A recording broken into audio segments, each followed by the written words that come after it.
What's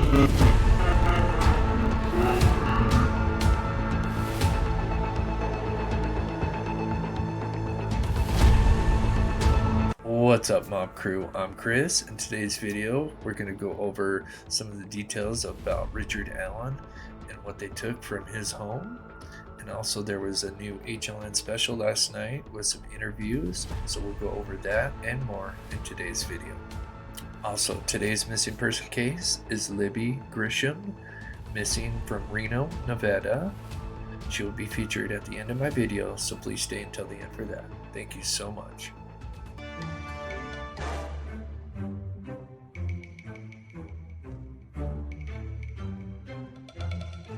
Welcome back to the channel, everybody, where we cover murder, mystery, to the paranormal. So after watching the press conference, which I believe many felt was a little overhyped and a little disappointing, but at the end of the day, they have the guy in custody charged with 2 counts of murder relating to the Delphi case.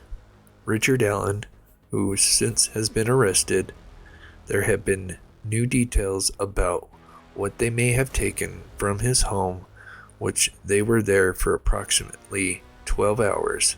According to Barbara McDonald, and khaki pants, all arriving at the house just before noon. They asked Richard and his wife to exit the home and to remain outside of the home throughout the day. They weren't allowed back into the home until around 11 p.m. that night. During that time, Richard stood outside. His wife sat in a van. He stood outside that van for several hours. One of the photos shows that we've exclusively obtained.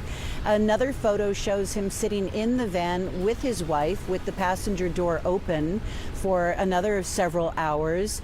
At some point, as it was starting to get dark out, these neighbors noticed that the Carroll County Sheriff's Chief Deputy Tony Liggett arrived. He had a piece of paper with him. He showed it to Richard Allen, and at that point a tow truck arrived and started taking the car away, one of the cars away, not the one he'd been sitting in, but a car that the neighbors recognized as one that he routinely used. And they began a search inside the house and also in the yard using some sort of a device, perhaps like a metal detector or something like that, to search a flower bed and also an area around a shed. They did dig around the shed, some small areas. They took a lot of photos in the shed. The neighbors also watched through binoculars as officers came out of the house carrying several bundles of cloth, dark cloth, perhaps clothing, a Macy's shopping bag, a shoebox, and a stack of books, small books. Wow. And at this point, we don't know what any of that means for the investigation. So some reports that after they first came to the house on October 17th, Richard Allen attempted to burn something in the backyard, and that is the reason they searched the burn pit. There was a quick interview with the family on the HLN special last night. Here's a short clip from that. If there's anything that's out there that law enforcement doesn't know about, we want them to know about it. And especially with this arrest and this person being charged with this, if there's people out there that have anything that's ties to this with this new information and a new person, there's a face with the bridge guy now and a name with the bridge guy, to please call that information in, because this could definitely jar some memories from other people who may have had interactions with him. And as you both have heard, Since Richard Allen's arrest, there have been many locals going to social media to share their experience with Allen. Now keep in mind, we don't know what is the truth or just rumors, so we'll just say some of this stuff that is mentioned is just speculation for now. One of those is a Reddit user who said he worked with Allen and said he was a smoker, which is also confirmed by another Facebook post where they experienced Allen at the bar, which they claim Allen was also an avid smoker.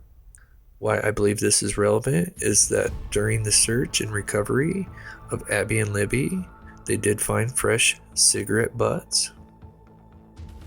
It's quite possible they could have came from Richard Allen, especially if they were found somewhere around the crime scene.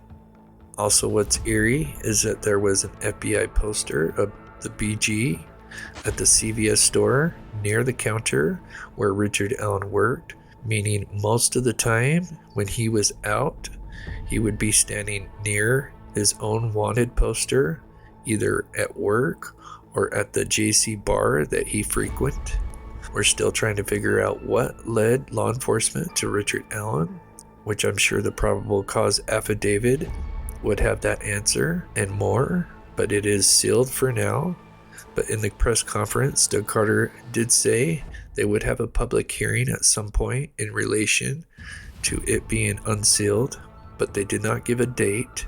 Richard Allen has court dates set in January and March of next year, and as soon as I find out some more info, I will update you all.